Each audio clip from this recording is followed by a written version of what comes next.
Yeah, hello and welcome to another update video about Bitcoin. Price has hardly moved since yesterday, so it's going to be a quick update. Bear in mind, today, tomorrow, I think we could see some increased volatility. First of all, obviously after the long weekend, the stock market opens again. So that could shake things up a little bit, obviously, sort of around the time when the US stock market obviously is, started trading. First 4 hours after stock market open is typically the most volatile, also in crypto. What else? We've got obviously the debt ceiling news and possible, volatility related to that could be happening due to the votes. As I understand, there is a vote in Congress, I believe. I'm not too much into US politics, but I think this could lead to a bit of volatility. But then again, I don't want to focus too much on news, but eventually it just means that additional volatility could come up and finally make this market move a little bit. At the moment, it's a fairly difficult market, but that's nothing surprising. I did state over the last few weeks repeatedly that it will be a rocky road. You have to expect headwinds. If you're trading this aggressively, you are likely going to face some headwinds. It will be difficult. In my opinion, this is just still deeply corrective price action that we see here. Even if we have a breakout that might be occurring right now, which obviously this could develop to a breakout scenario. It's one of our 2 scenarios we have on the chart, which we're going to talk about.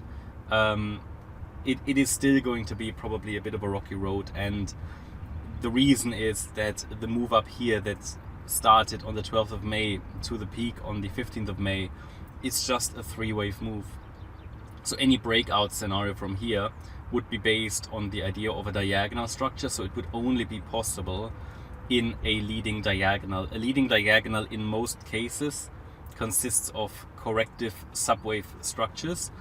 And because the first wave, what would be the first wave, which is this move to the upside, because this is a corrective structure, also waves, all the waves of the diagonal would be corrective, which makes the entire structure deeply, corrective, choppy, and it will be extremely difficult to get a stable pattern out of it, and if it becomes a breakout pattern, then the first wave to the upside here, this diagonal structure, will be very, very difficult, choppy, and we have to expect a lot of headwinds, okay? But let's talk about the scenarios. So first of all, quick summary here. The main scenario I have on the chart is a bullish one, because I assume that the current correction we see is a wave 2. Nothing new, you know about that. That's the structure that's been on the chart for basically months now. So from that point of view, pretty stable wave count so far. No change to the scenario. But of course, how we get there and how this wave 2 unfolds, that can happen in various ways. Also no surprise, because corrections morph into different structures easily. You need to be ready for that when you are in a correction, or when the market is in a correction. Things change a lot, subwave structures, oftentimes, especially in crypto, lower degree wave structures, especially in corrections, they are very, very fragile. They morph a lot, they change a lot. It is just what it is. That remains, requires a certain tactical approach, in my opinion. Like what I like to do is scaling into support, scaling out in resistance.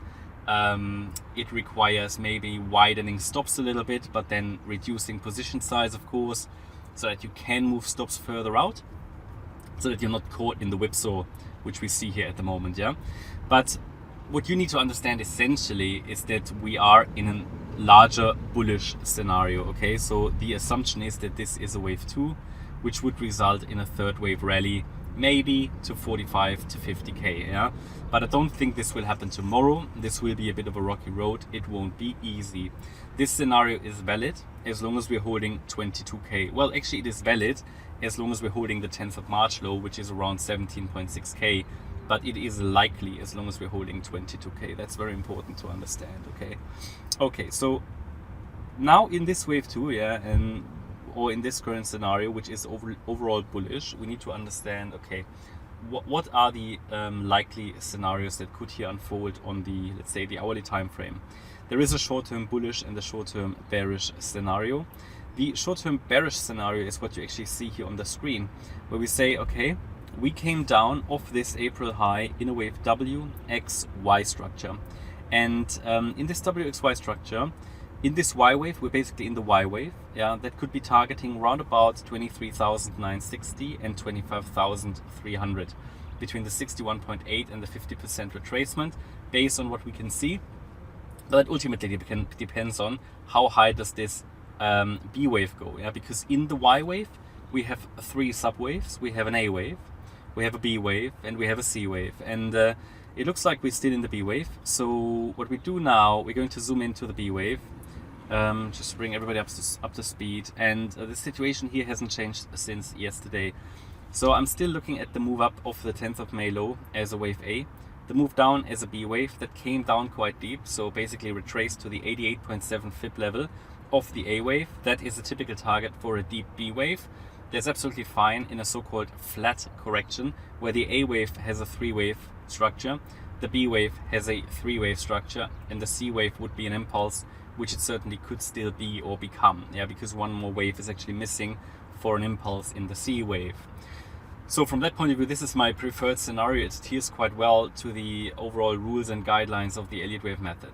Okay, and this would then complete an overall B wave. I think we get one more high here as long as we hold 27,526. What's always worth understanding is that the short-term trend is up. We make higher highs, higher lows in the very short term, which means I'm not going to tell you that it will definitely turn around here. No, the short-term trend is currently up. Only when we have confirmation that the short-term trend goes down, we can assume that the larger B wave has topped. Resistance of the B wave, and that's standard resistance, goes all the way up to $29,096. However, a B wave can go above resistance, no problem. Ultimately, what you see here is that this is a 3-wave structure. So even with one more high, I only have an ABC structure. Yeah. So with 3 waves up, this will be my view, that this is a B wave, and we come down once more in a wave C to complete that Y wave I've just shown you. However, and everybody should know that by now, this already could have been a 1-2 setup. I did say it at the time, this is a tradable setup on the long side for anybody who wants to do it. Invalidation point would have been 25,000 here, 820 roughly. Yeah, the low of the 12th of May was never broken, but in a 1-2 setup, yeah, where that low here was the wave 2, the wave 2 came down a bit too deep for a reliable wave 2. Yes, a wave 2 doesn't get invalidated until it breaks below the origin of wave 1.